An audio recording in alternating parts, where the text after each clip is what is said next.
to effectively end Donald Trump's reign and his administration. I'm going to explain to you what that is. It is not states actually seceding from the Union, but maybe first we'll just kind of contextualize it.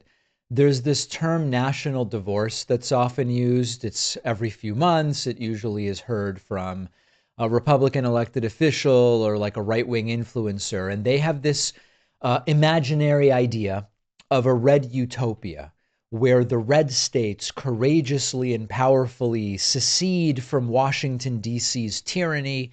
They go out on their own and they make this incredible, flawless, perfect society made up of places like Texas and Mississippi and Louisiana. Okay.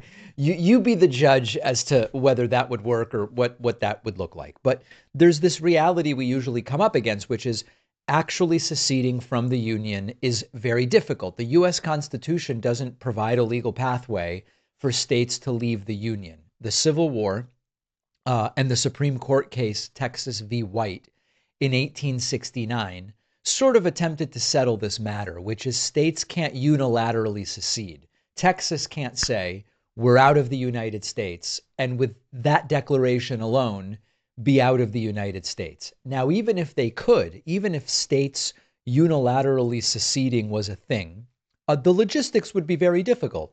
Who gets the military bases? Who assumes the national debt or portions thereof?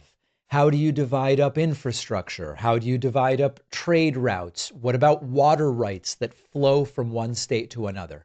So there might be individual answers to each of those things, but the bigger story is the secessionists talk about walking away from the United States, but they never deal with how you disentangle the electric grid, the interstate highway system, and so many of these other things. And then you've also got the human side, which is that you would have tens of millions of Americans living in politically opposite states from their own party preference. So like Texas secedes and becomes part of Red America.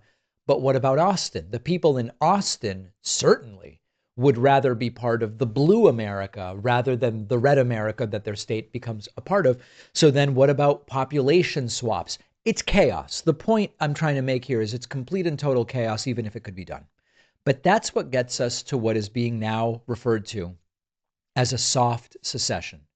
Nobody needs to secede formally, but blue states could just stop paying for everybody else. Now I'm going to explain it, and the math is very, very brutal. For decades, blue states, many blue states, have been net donors to the federal government. What does this mean? They send in more in federal taxes than they get back in federal spending. For red states, on average, the opposite is true. Red states, on average, are net takers. They rely on Washington, D.C. to fund basic services subsidized by mostly blue states. So like, for example, in 2022, New Jersey, for every dollar it sent to the federal government, New Jersey got back only 91 cents. In other words, New Jersey would be better off not doing any of that. Now, this puts aside infrastructure and intangibles, but just on a purely financial basis, New Jersey would be better off not doing it. New York got 93 cents for every dollar it sent in.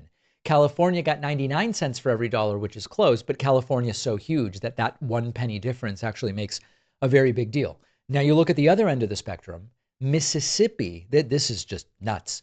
Mississippi received $2.53 for every dollar it sent to the federal government.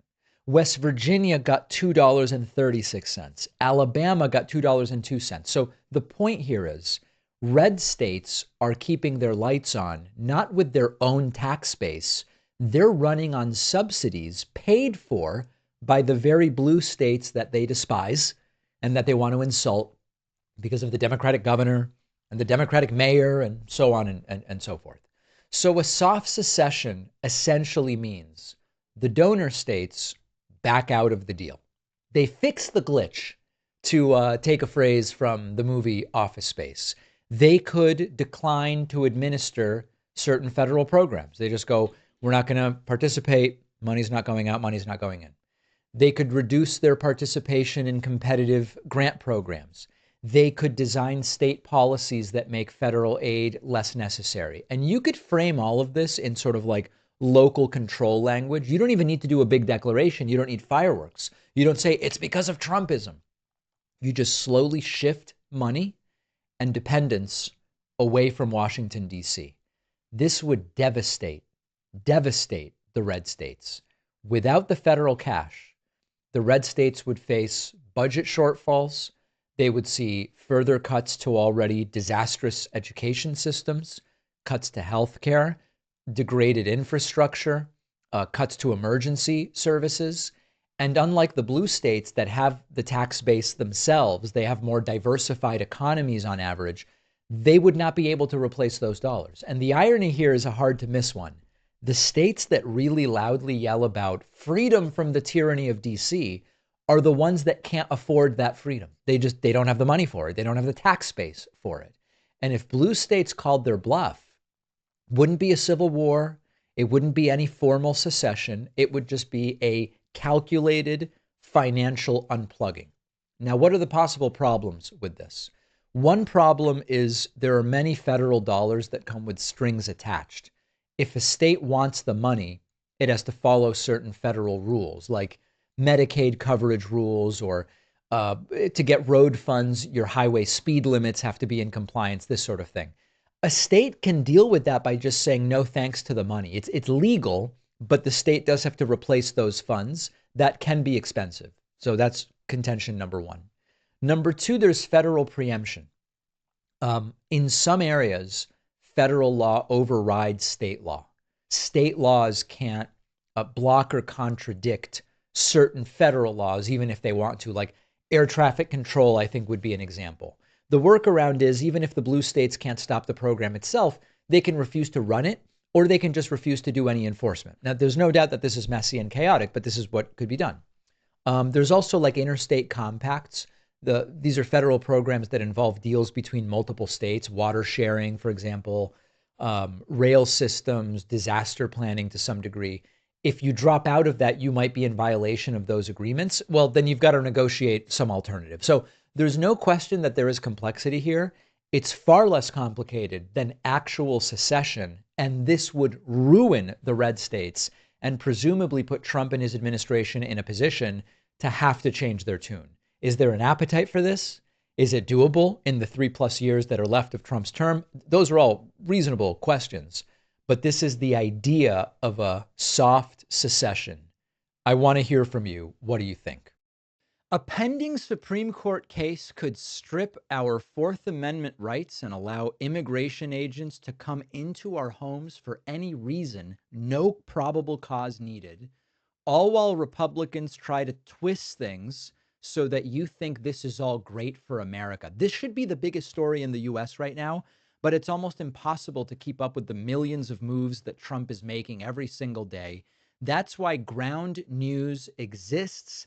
Ground News is an app and website that exposes the blind spots and spin before it takes control of our opinions.